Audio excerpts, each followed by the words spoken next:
Habang todong pinusuan ng netizen ang kikay birthday look ni Julia Barreto, may ilan na mga nagreklamo na naabala raw sila sa Mantigay Island at sa Camiguin dahil sa content shoot ng aktres.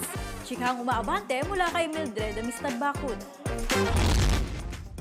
Pinusuan ng netizens ang gorgeous looks ni Julia Barreto nitong kanyang kaarawan.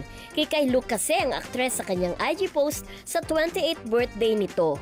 Bumuhos naman ang pagbati kay Julia mula sa fans at kapwa celebrities. Pero bago ang kanyang birthday, pinag-uusapan ngayon ang post ng isang netizen kung saan naghintay daw sila ng matagal para makapasok sa Mantigay Island sa Camiguin. Ito ay dahil sa ginagawang content shoot umano ng team ni na Julia. Dahil dyan, marami daw bakasyonista ang nasayang ang oras at hindi na-enjoy ang pagbisita sana sa lugar. Tinawag pang selfish at entitled ang ginawang shoot dahil marami daw ang naghintay na turista.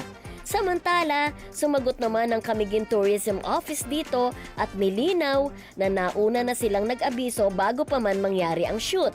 Bahagi rin daw ang shoot ng kanilang tourism promotion at hindi ito personal na bakasyon. Ako si Mildred Amistad Bacud, ang inyong showbiz kafanay ng Abante Radio. Ito ang balitang mabilis, mabangis, walang mintis.